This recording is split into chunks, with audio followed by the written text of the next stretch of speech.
오늘은 선교 주일입니다. 열방의 소망이신 하나님께서 우리를 예배자로 불러주셨습니다. 이 시간 다 함께 자리에 일어나셔서 사도신경으로 우리의 신앙을 고백하겠습니다. 함께 고백합니다. 전능하사 천지를 만드신 하나님 아버지를 내가 믿사오며 그 외아들 우리 주 예수 그리스도를 믿사오니 이는 성령으로 잉태하사 동정녀 마리아에게 나시고 본디오 빌라도에게 고난을 받으사 십자가에 못 박혀 죽으시고 장사한 지 사흘 만에 죽은 자 가운데서 다시 살아나시며 하늘에 오르사 전능하신 하나님 우편에 앉아 계시다가 저리로서 산자와 죽은 자를 심판하러 오시리라. 성령을 믿사오며 거룩한 공예와 성도가 서로 교통하는 것과 죄를 사하여 주시는 것과 몸이 다시 사는 것과 영원히 사는 것을 믿사옵나이다. 아멘.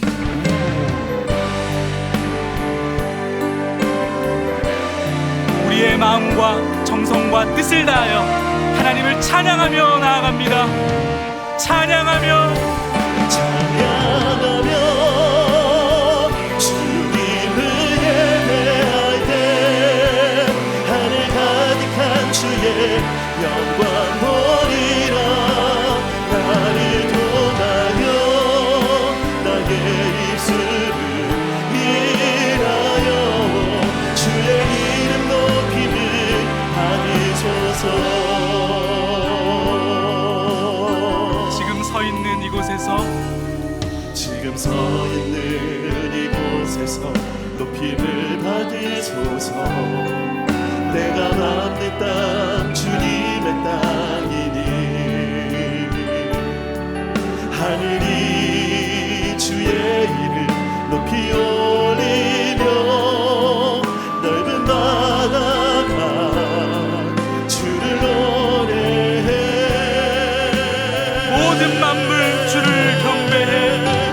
모든 만물 주를 경배해. 모든 입술 주를 찬양해.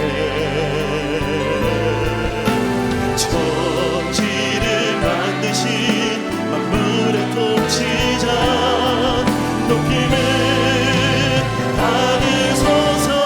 내 평생이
이제 우리 하나님 말씀은 마가복음 4장 21절부터 34절까지 말씀입니다. 마가복음 4장 21절부터 34절, 오늘도 다 자리에서 일어나셔서 하나님 말씀을 받들어 올리도록 하겠습니다.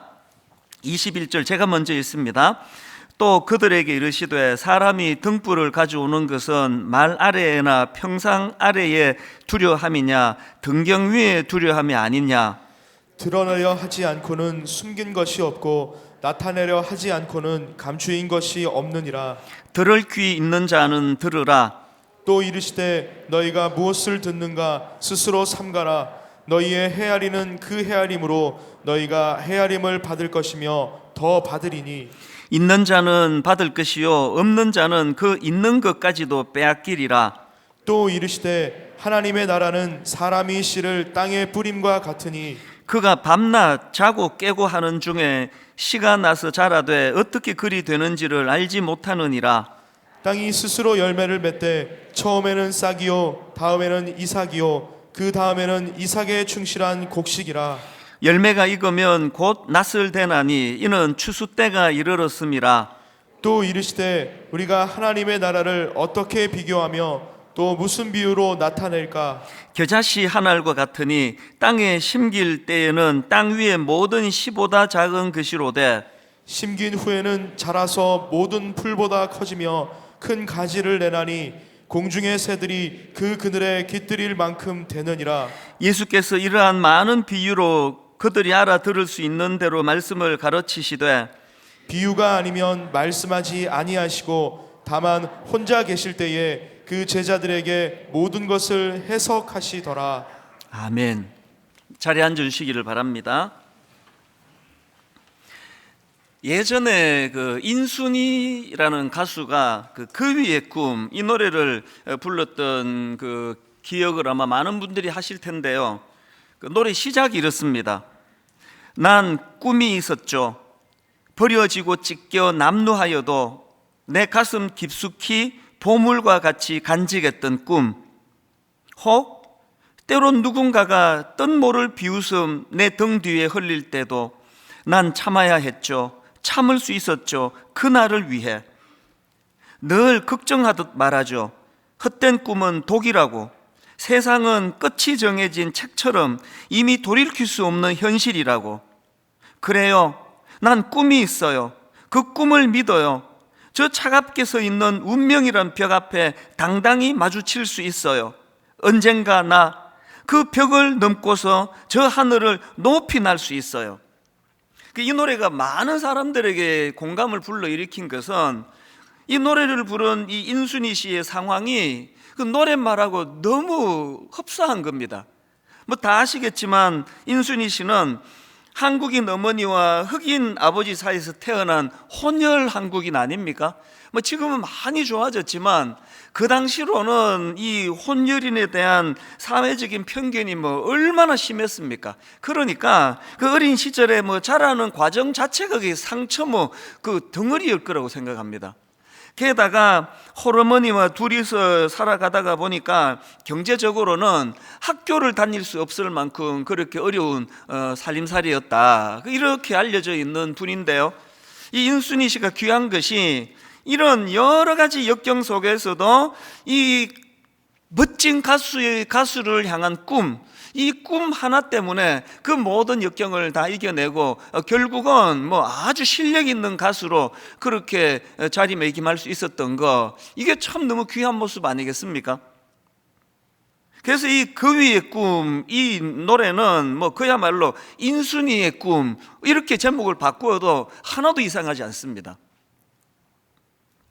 제가 오늘 본문 말씀을 묵상하다가 이 노랫말이 생각난 이유가 있는데요. 오늘 우리가 다루게 될 이 겨자씨 비유가 바로 하나님께서 우리에게 주신, 이 땅을 살아가는 우리 모두에게 주신 하나님의 꿈이라는 사실입니다. 자, 본문 마가복음 4장 30절부터 보십시오. 또 이르시되 우리가 하나님의 나라를 어떻게 비교하며 또 무슨 비유로 나타낼까? 겨자씨 한 알과 같으니 땅에 심길 때에는 땅 위의 모든 씨보다 작은 것이로되 심긴 후에는 자라서 모든 풀보다 커지며 큰 가지를 내나니 공중의 새들이 그 그늘에 깃들일 만큼 되느니라. 비유의 말씀이라는 게 여러 각도로 조명이 되고 해석이 되고 또 은혜를 받을 수 있는 건데요, 지난주 어느 새벽에 제가 이 말씀을 묵상하다가 이게 울컥하면서 마음에 뜨거움이 밀려났던 어떤 지점이 있었는데, 이게 보니까 이 겨자씨 비유가 딱 이게 예수님 당신을 두고 하는 얘기 같은 겁니다. 지금이야 예수님의 존재 자체가 믿는 사람이든 안 믿는 사람이든 세계 4대 성인 이렇게 인정할 정도로 너무나 그 존재가 큰 거목이 되셨지만, 이 말씀이 선포되던 그 당시에 예수님은 글자 그대로 겨자씨예요, 겨자씨. 거대했던 로마 제국 입장에서 보면은 이 이스라엘이라는 나라 자체가 그 변방의 조그만한 그 속국 아닙니까? 그 조그만한 속국 중에서도 중심을 이루던 예루살렘이 아니라 또 변방에 있던 갈릴리라고 하는 보잘것없는 지역에서 활동하던 어느 청년, 어느 젊은이. 그래서 예수님께서 그 당시에 무슨 겨자씨처럼 작은 존재로 치부하던 그런 시대에 땅 끝까지 복음을 전해라, 세계를 향해 나아가라, 이런 것들이 전부 그 비웃음거리였던 것 같아요. 전부 과대망상증 환장가 지금. 이런 맥락으로 제가 이 겨자씨 비유를 묵상을 하니까 이게 우리 주님의 꿈이셨구나, 그리고 그 제자들을 향한 주님의 꿈을 전해주시는 거였구나. 그러니까 제 마음이 너무 벅차오르는 겁니다. 이런 맥락에서 보면은 이사야 60장 22절, 그 작은 자가 천을 이루겠고 그 약한 자가 강국을 이룰 것이라. 그 작은 자가 천을 이루겠고 그 약한 자가 강국을 이룰 것이라. 때가 되면 나 여호와가 속히 이루리라. 여러분, 이 말씀의 배경 아십니까? 지금 이 말씀이 나오던 그 시대적인 배경은요, 이제 겨우 비참한 포로 생활을 끝내고 그리고 고국으로 돌아와 보니까 성전은 무너져 자취를 감춰버린 상태고요, 온 사방이 다 폐허예요, 폐허. 비참하기 짝이 없는 그런 절망적인 상황임에도 불구하고 하나님께서는 뭐라고 말씀하십니까? 그 작은 자가 천을 이루겠고 그 약한 자가 강국을 이룰 것이라. 이게 하나님 나라의 원리라는 겁니다. 저는 소수에 불과하겠지만 어떤 그 후배 목사님을 보면 내 속이 터져요. 뭘 이루었다고 교만하냐고, 뭘 이루었다고. 아니, 하나님의 꿈은 저 멀리 계신데 그까짓 건 뭘 했다고 그 교만해가지고 주저앉아 곁눈질하고 있느냐는 겁니다. 하나님 나라의 원리는 겨자씨로 시작하는 거예요. 그리고 그 어떤 풀보다, 그 어떤 나무보다도 풍성한 가지를 이루는 그 꿈을 향해 나아가는 곳, 이 하나님 나라라는 겁니다.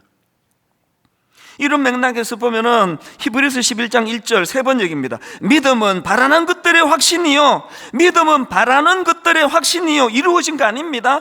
보이지 않는 것들의 증거입니다.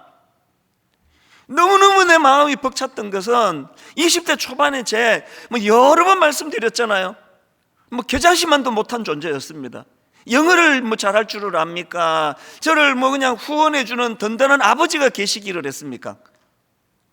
그저 하는 일이라고는 랭귀지 스쿨 다니고 유태인 밑에서 변기 청소하고 눈 치우고 최저임금 받으면서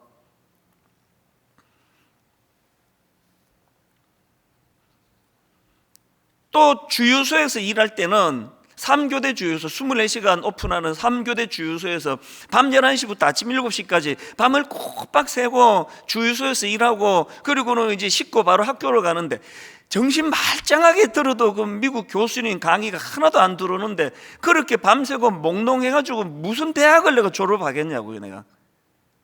24시간 앉아가지고 지금 단어 외우고 해도 이게 지금 보캐블러리가 안 되는 입장인데, 그러니까 미국에서 아메리칸 드림을 이루는 건 그 다음 문제고, 이 대학을 졸업할 수 있는 상황이 아니에요.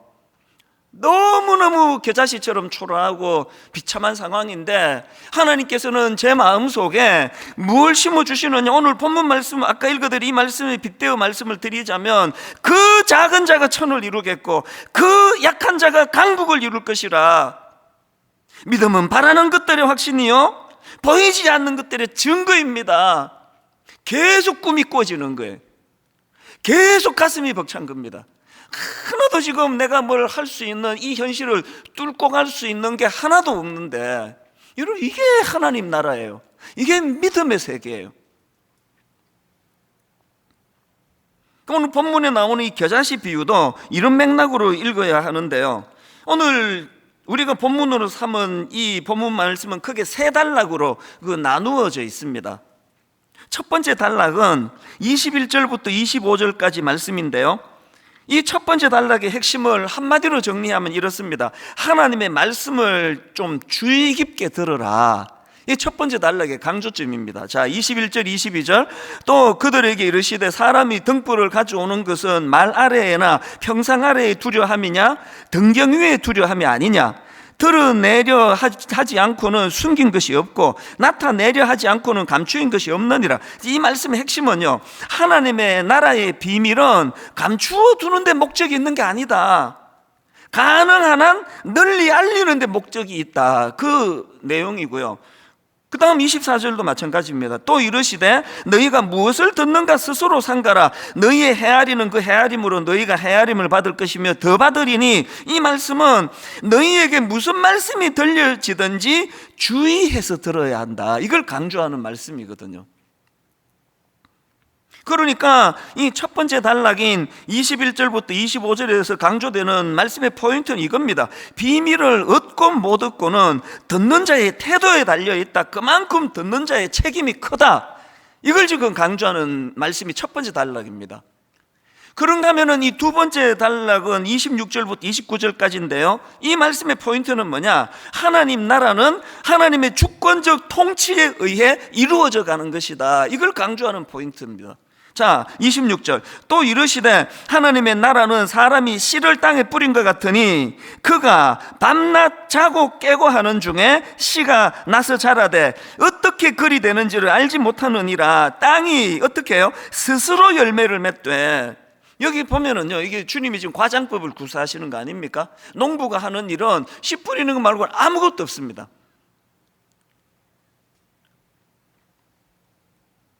농부는 그냥 씨만 뿌리는 것뿐이고, 씨가 자라는 과정에서는 농부의 상관과 아무 연관없이, 열심과 상관없이 그렇게 스스로 자란다. 그래서 이제 여기서 강조되는 게 뭐냐? 하나님의 나라는 인간의 노력과 수고에 의해서 인위적으로 만들어지는 것이 아니라 오직 하나님의 주권과 통치와 다스리심에 의해서 이루어져 가는 것이다. 이걸 지금 강조하는 것이거든요.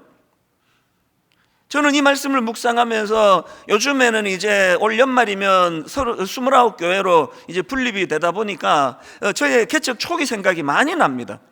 제가 이 말씀을 묵상을 하는데, 여러분, 분당 우리교회 개척 이후로 지난 19년의 세월 동안 이 말씀을 누가 부인하겠느냐고요. 인간이 했습니까? 하나님이 더 유능한 우리 동기 목사님도 많고 제 아는 목사님만 해도 어마어마한 사람이 많은데 왜 이렇게 어리버리한 저를 담임 목사로 세우셨나? 성도도 헷갈리지 말라고. 너무 유능한 목사님이 목회하면 헷갈릴 거 아닙니까? 저기 하나님이 한 거요, 저 목사가 한 거요. 우리 교회 성도는 갈등 아무도 없습니다. 설마 제가 했다고 생각하는 분 계시다면 인간적으로는 기분이 좀 좋습니다만, 그분은 약간 몽롱하신 분 아닙니까? 이거 헷갈리시면 안 됩니다. 그래서 저는 분당 우리에게 19년을 요약하는 말씀은 잠언 16장 9절이라 생각합니다. 사람이 마음으로 자기의 길을 계획할지라도, 사람이 마음으로 자기의 길을 계획할지라도 그의 걸음을 인도하는 이는 여호와시니라. 이 서른도 딱딱 숫자도 못 맞추는 게 인간의 계획이에요. 계속 30교회로 분립한다 그랬는데 분립하기 이틀 전에 일이 생기고 문제가 생기고, 이게 29밖에 안 되는 거. 그래서 내가 처음에는 이게 굉장히 힘들었습니다, 마음이. 아니 이게 30 이래 입에 착착 붙는데요, 이야기할 때마다 29교회 이러니까 우선 입에 붙지가 않아요. 그리고 또 이제 이 사람들이 생각할 때 이게 뭐, 저 교회는 왜 끝자리가 29이야? 창립 29년 때 했나? 뭐 별의별 생각할 거 아니냐고요. 그래 처음에는 그게 저를 되게 힘들게 했습니다. 아니 왜 이틀 전에 이 29개로 이렇게 그냥 30이 이게 끝자리가 완전 수인데. 그러나 여러분, 인생은 해석이에요. 제가 이걸 어떻게 지금 은혜롭게 봤는지 아십니까? 30은요 인간이 생각한 인간의 숫자예요. 29은요 주님이 인준해 주신 숫자예요. 그래서 제가 이제 29 하면은 입에는 잘 안 붙지만 늘 생각해요. 하나님의 나라는 이찬수 목사 생각으로 되는 게 아니라 하나님의 인준하심, 하나님의 뜻대로 되는 것이다. 은혜가 좀 되십니까? 게다가 더 은혜스러운 거, 어떤 순장님이 저한테 말씀해 주셨어요. 이제 됐습니다. 29 플러스 1. 진정한 30 아닙니까? 분당 우리 교회까지 포함해야죠. 뭘 강조하는지 아시겠죠? 하나님 나라는요, 그 농부가 물 주고 농부가 애쓰고 농부가 밤잠 안 자고 키워서 키워지는 게 아니라, 그래서 저는요 이 27절 말씀, 그가 밤낮 자고 깨고 하는 중에 씨가 나서 자라되, 그 다음 보세요. 어떻게 그리 되었는지를 알지 못하느니라. 우리 목회자들이 이 말씀 잊어버리면 큰일 납니다. 뭘 자꾸 물으면 뭐 내가 뭐 설교를 좀 하죠. 뭐 교회가 뭐 위치가 좋았죠. 뭐 교회에 보니까 뭐 이 주차장 자리가 좋네요. 그게 망할 소리예요. 그 무슨 하나님 나라를 그런 분석이 나오는 겁니까? 하나님 나라는요 어떻게 그리 되는지를 알지 못하느니라. 이 답이에요. 목사가 똑똑한 순서대로, 목사가 고학력의 순서대로 그렇게 교회가 성장할 것 같으면은 그게 무슨 교회입니까? 그게 회사고 뭐. 그 스티브 잡스가 목회를 해야죠. 그러면 하나님의 나라는요 농부가 애써서 자라게 하는 게 아닙니다. 그래서 제 입에서, 여기 우리 순장님들 모든 중직자들 입에서 이 27절을 선포해야 됩니다. 그가 밤낮 자고 깨고 하는 중에 씨가 나서 자라되 어떻게 그리 되는지를 알지 못하느니라. 여러분의 가정이, 분당 우리 교회가, 이 땅의 수많은 교회가 하나님의 은혜 아래 이렇게 겸손하게 고백하게 되기를 원합니다. 그런가 하면 또 하나, 28절을 보십시오. 땅이 스스로 열매를 맺되 처음에는 싹시요, 다음에는 이삭이요, 그 다음에는 이삭의 충실한 곡식이라. 여러분 여기에 순리가 보이세요? 순리가? 하나님 나라는 순리예요. 지금 코로나19를 위시해가지고 막 온갖 지금 기상이변 뭐 이런 모든 것들이 인간의 탐욕에서 나왔다는 건 이미 다 알고 계시잖아요. 교회가 왜 어려우십니까? 순리를 어긋나게 하니까 그래요. 인간의 탐욕이 들어가면 이 순리를 자꾸 벗어나려고 그럽니다. 저는 물 철학, 물은요 지가 흐를 물줄기를 본인이 만들어가는 게 아니에요. 하나님이 만들어 놓으신 물줄기에 낮은 곳을 따라 그냥 흐르는 게 물 아닙니까? 저와 여러분 모두가 다 이 인간의 조급함을 버리고 아무리 급해도 처음에는, 또 다음에는, 또 그 다음에는 이 절차를 밟아가고 순리를 따라 욕심 없이 하나님의 뜻을 구현하는 그런 주님의 자녀들, 또 그런 가정, 또 그런 교회가 되시기를 바랍니다. 자, 오늘 본문의 구조는 이런 두 단계에 대한 설명이 있고 난 다음에, 그 다음에 이제 겨자씨 비유가 이제 선포가 되는데요. 제가 앞에서 설명해 드렸던 이 두 전제를 머리에 담으시고 이 겨자씨 비유를 다시 읽어보시면 느낌이 새로우실 겁니다. 자, 마가복음 4장 30절 32절까지 읽어드리겠습니다. 또 이르시되 우리가 하나님의 나라를 어떻게 비교하며 또 무슨 비유로 나타낼까? 겨자씨 한 알과 같으니 땅에 심길 때에는 땅 위의 모든 씨보다 작은 것이로되 심긴 후에는 자라서 모든 풀보다 커지며 큰 가지를 내나니 공중의 새들이 그 그늘에 깃들일 만큼 되느니라. 제가 오늘 이 겨자씨 비유의 말씀을 계속 읽으면서 압축해서 이 말씀에서 우리가 기억해야 될 두 가지 포인트를 함께 나누기를 원하는데요.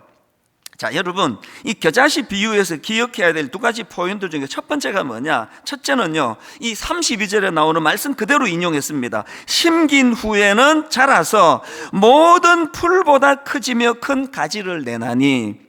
자, 31절 32절 세 번역.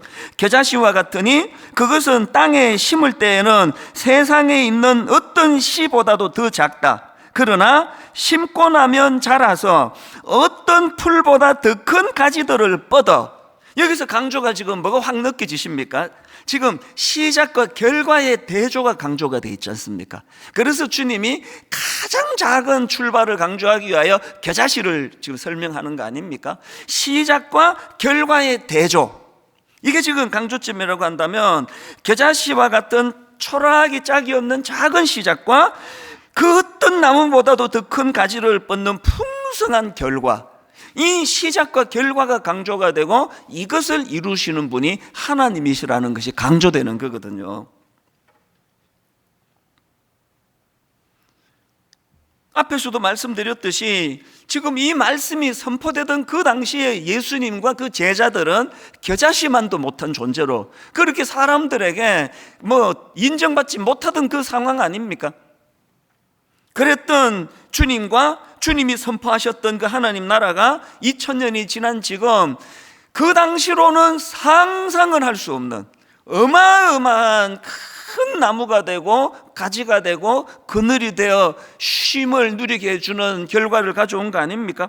사실 주님이 주시는 이 꿈은요, 이 신구약 전체를 어우러는 위대한 하나님의 꿈인데요, 이런 맥락에서 본다면 이 꿈은 구약에 나오는 믿음의 조상 아브라함부터 시작이 된 거 아니겠습니까? 여러분, 아브라함이 받은 약속의 말씀 아시죠? 창세기 22장 17, 18절. 내가 너에게 큰 복을 주고 너의 씨가 크게 번성하여 하늘의 별과 같고 바닷가의 모래와 같게 하리니 내 씨가 그 대적의 성문을 차지하리라. 또 내 씨로 말미암아 천하 만민이 복을 받으리니 이는 내가 나의 말을 준행하였음이니라 하셨다 하니라. 지금 아브라함이 이 약속의 말씀을 받을 때는요, 무슨 바닷가의 모래는 고사하고 하늘의 별은 고사하고 자식이 한 명도 없을 때예요.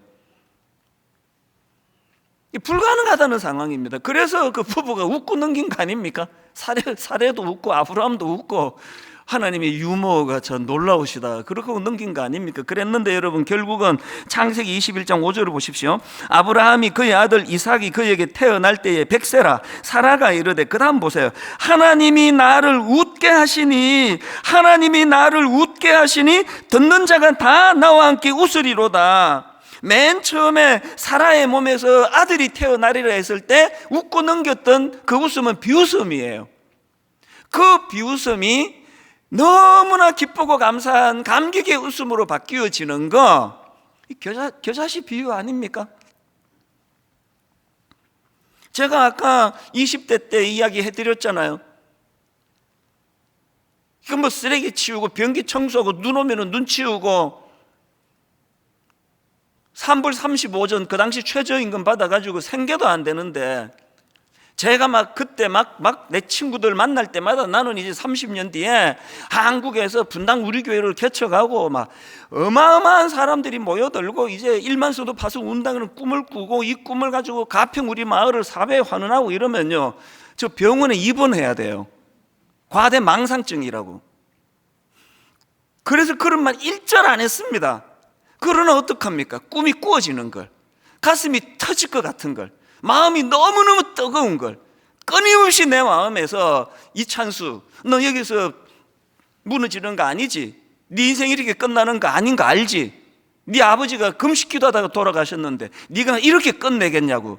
계속 하나님이 겨자씨 같은 내 인생에게 꿈으로 하루를 시작하고 꿈으로 하루를 마감하게 하는 이런 놀라운 일들이 일어난 거 아닙니까? 그리고 그 꿈이 제가 꾸었던 꿈보다 한 1000배, 10,000배 너무나 하나님이 영향력 있는 사람으로 키워가시는 것을 보니까 아까 그 농부의 심정이 똑같아. 이게 난 내 인생인데 저는 제 인생이 너무 어리둥절해요. 이 내 인생인데도 너무 어리둥절하고요. 또 저의 60대, 저의 70대가 너무너무 기대가 된다고는 여러 번 말씀드리지 않았습니까? 이게 하나님 나라예요. 하나님께서 지금은 겨자씨처럼 작고 보잘것없는 우리들에게 그 인순이 씨가 노래로 불렀던 그 거위의 꿈, 절대로 날 수 없는 초라한 거위에 불과하지만 그 꿈을 향해 달려가기를 원한다면 아까 그 노랫말은 뭐 그야말로 저는 복음성가라고 해도 틀리지 않다고 생각합니다. 저는 그 노래말 중에서 너무나 현실성 있게 와닿았던, 그리고 또 너무 좀 화가 났던 게 뭐냐면은 이렇게 이야기합니다. 헛된 꿈은 독이라고, 세상은 끝이 정해진 책처럼 이미 돌이킬 수 없는 현실이라고. 맨날 이 세상이 젊은이들에게 떠들어대는 소리 아닙니까? 운명이라는 게 있다고, 세상은 끝이 정해진 책처럼 돌이킬 수 없다고. 무슨 학교가, 무슨 사회가 이 다음 세대들의 꿈을 이런 식으로 짓밟아버리는 사회가 이게 정상입니까? 이게 저렇게 마음의 분노를 가지게 만드는 게 이 땅이라면 이런 때일수록 교회가 정신을 차리고, 맞아, 네 생각이 옳아, 헛된 꿈은 독이 아니라고, 세상은 끝이 정해진 책처럼 돌이킬 수 없는 게 아니라 예수 그리스도의 십자가로 말미암아 그 모든 운명 같은 끝을 다 주님이 지워버렸다고. 교회가 이 기능을 빨리 되찾아야 된다고 저는 생각을 합니다. 이게 본문에서 기억해야 될 첫 번째 교훈이고요. 그런가 하면은 두 번째 교훈이 뭐냐? 32절 뒤에 있는 걸 그대로 인용했습니다. 그 그늘에 깃들일 만큼 되느니라. 그 그늘에 깃들일 만큼 되느니라. 32절. 심긴 후에는 자라서 모든 풀보다 크지며 큰 가지를 내나니 공중의 새들이 그 그늘에 깃들일 만큼 되느니라.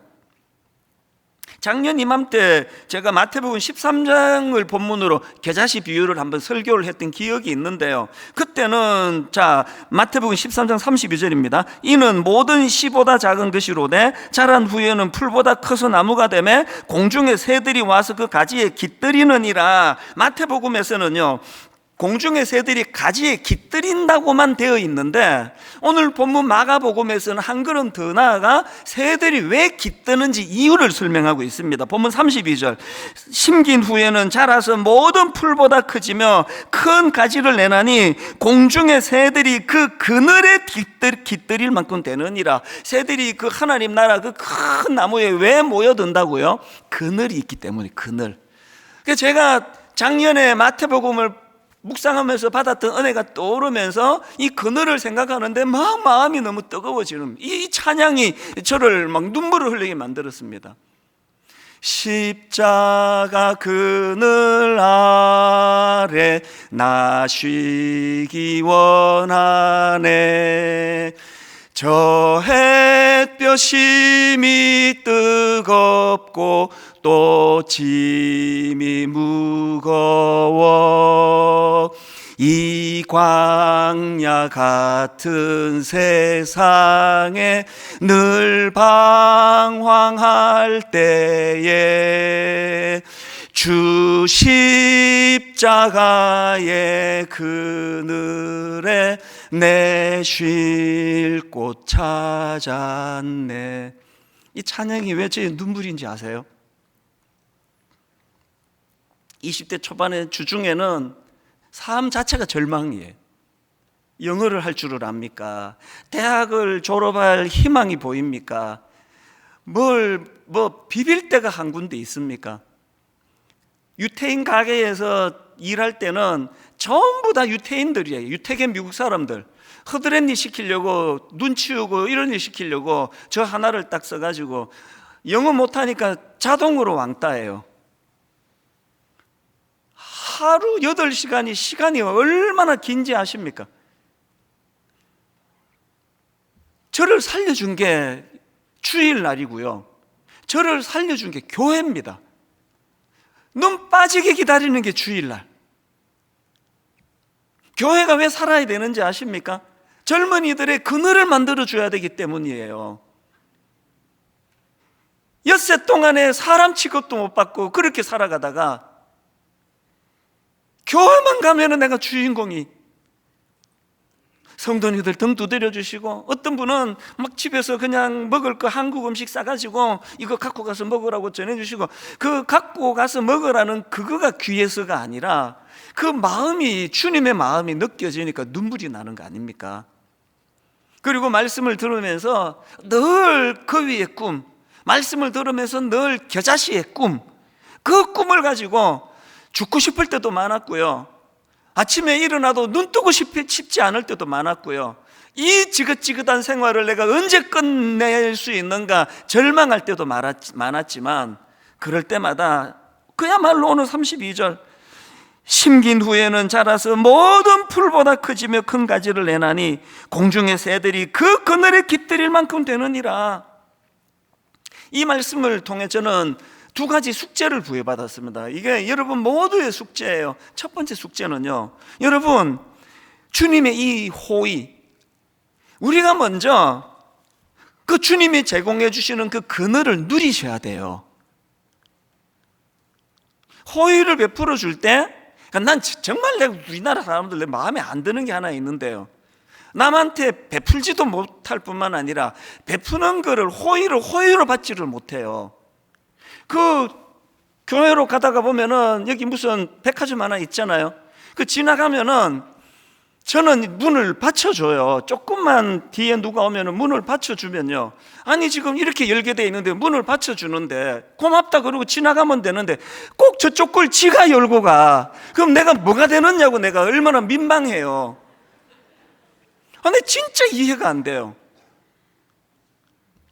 호의를 베풀지를 못하니까 호의를 받을 줄도 모르는 겁니다.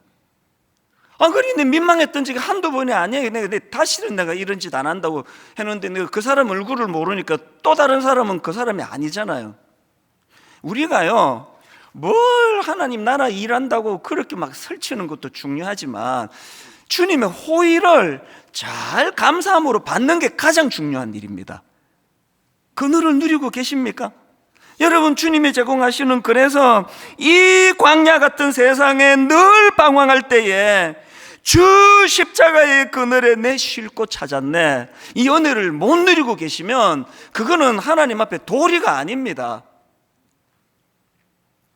이 숙제, 그래서 여러분 그늘을 제공해 주시는 은혜가 우리의 특권이긴 동시에 우리가 해야 될 숙제예요. 잘 누리는 거. 그런가 하면 두 번째 숙제가 뭡니까? 주변 사람들에게 그 그늘을 소개하는 거예요. 그 그늘을 누리게 하는 겁니다. 하나님이 지난 10여 년 가까운 세월 동안에 너무 무거운 숙제를 많이 주셔가지고요, 무슨 1만 성도 파송 운동, 우리 교회 드림센터 사회 환원, 무슨 가평 우리 마을, 또 분당 우리 교회 목회, 이 뭐 그냥 막 허덕허덕 막 숨도 못 쉬고 그렇게 이 네 가지들을 가지고 허덕이고 있었는데, 어느 날 하나님이 이 무거운 네 가지 짐을 꿈으로 바꾸셨어요. 하나님이 이 짐을, 야 그게 어떻게 짐이냐, 너에게 던져준 벅찬 꿈이다. 그래서 요즘은요, 이 네 개의 과업이 저에게 살맛 나게 하는 꿈이 된 줄로 믿으시기를 바랍니다. 1만 성도 파송 운동, 여기에 저 두 가지 꿈이 있습니다. 저는 여러분, 첫 번째 꿈이 뭐냐, 여기에 참여한 모든 성도님들이 하나님 나라의 기쁨을 누리는 일이 일어나는 그 꿈을 꾸고 있습니다. 지금은 안 이루어진 일이라서 불안하고 두렵고, 아니 내가 분당 우리 교회를 또 떠나야 돼? 이제 내가 겨우 자리 잡았는데 왜 내가 떠나야 돼? 이렇게 불안하게 시작했지만, 겨자씨처럼 불안하게 시작했지만 5년이 지나고 10년이 지나고 거기에 동참한 모든 우리 성도님들이 하나님 나라의 기쁨을 정말 이렇게 해주신 하나님 은혜라고 말할 수 있는 그날을 꿈꾸는 겁니다. 그래서 29 목사님들을 내가 신뢰에 가깝도록 무섭게 밀어붙이는 겁니다. 성도 많이 모이는 게 우리의 꿈이 될 수 있느냐고. 이렇게 모여든 성도님들이 주님 안에 그늘을 제공할 수 있도록, 행복을 느낄 수 있도록 우리 한번 제대로 죽어보자. 모든 걸 다 한번 던져보자. 정말 썩어지는 미랄이 한번 돼보자. 사람 숫자로 교회의 건강성을 따지지 말아보자. 그 교회의 사이즈가 커서 좋은 게 아니라 십자가의 그늘이 제공되는 교회가 좋은 교회 아닙니까? 그런가 하면은 가평 그 1만 성도 파송 운동의 꿈이 하나 더 있는데요, 우리 교회만 잘 되는 게 아니라 그 지역의 모든 작은 교회들과 함께 손을 맞잡고 미자립 교회를 섬기고 미자립 교회의 아이디어를 우리가 또 도움을 받고 같이 꿈을 나누는 이 꿈을 하나님이 1만 성도 파송 운동이라는 이름으로 저에게 주셨는데, 이것이 여러분의 꿈이 되시기를 바랍니다. 두 번째 하나님이 저에게 주신 사명이 뭐였습니까? 분당 우리 교회 드림센터 사회화는 이거 놓고도 10년을 고민을 했습니다. 큰 숙제가 이게 잘 환원이 되도록 하는 건데요, 저는 지금도 꿈을 꿉니다. 장차 분당 우리 드림센터 지하 5층 지상 11층 이 모든 층들이 다 우리 젊은이들의 꿈꾸는 그늘이 되기를 바랍니다. 저 드림센터 1층에 이게 뭐 크리스찬이든 난 크리스찬이든 따지지 않고 취업이 안 돼 절망하는 청년들이 떠올리는 쉼터, 거기 가서 숨 좀 돌리고 와야 되겠다. 창업을 꿈꾸는데, 사회적 기업을 꿈꾸는데 어떻게 해야 될지 모르는 사람들에게, 청년들에게 정보를 제공해 주는 장소. 죽을 것 같이 힘들 때 죽기 전에 한번 들러보자. 난 가평 우리 교회 드림센터가 그렇게 쓰이기를 바랍니다.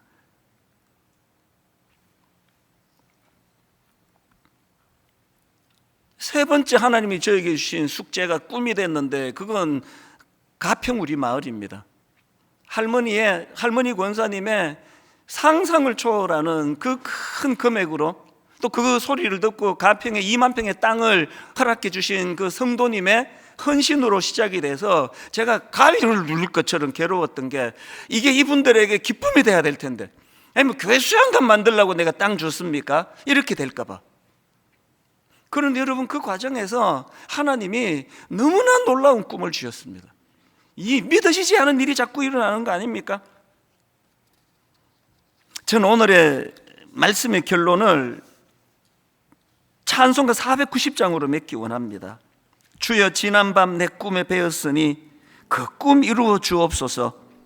밤과 아침에 계시로 보여주사 항상 은혜를 주옵소서. 2절에 보니까 마음 괴롭고 아파서 낙심될 때 내게 소망을 주셨으며, 마음 괴롭고 아파서 낙심될 때 내게 소망을 주셨으며, 내가 영광의 주님을 바라보니 앞길 환하게 보이도다. 심긴 후에는 자라서 모든 풀보다 크지며 큰 가지를 내나니 공중의 새들이 그 그늘에 깃들일 만큼 되느니라. 우리 모두가 다 그 복음의 그늘, 하나님 나라의 그늘을 먼저 누리시고 그 그늘을 이웃에게 소개하고 그들도 그 그늘을 누리게 하는 하나님의 사명을 가진 자녀가 되시기를 주님 이름으로 축원합니다. 우리 주 예수 그리스도의 은혜와 하나님 아버지의 다함없는 사랑과 성령님의 감동, 감화, 위로, 교통 충만하심의 역사가 오늘 주신 이 계자시의 비유를 마음에 담고 그러한 삶을 살아내리라고 그 믿음과 확신을 가지고 나아가리라고 다짐하며 예배하는 모든 주의 자녀들 머리 위에 지금부터 영원토록 함께 하시기를 간절히 축원하옵나이다. 아멘.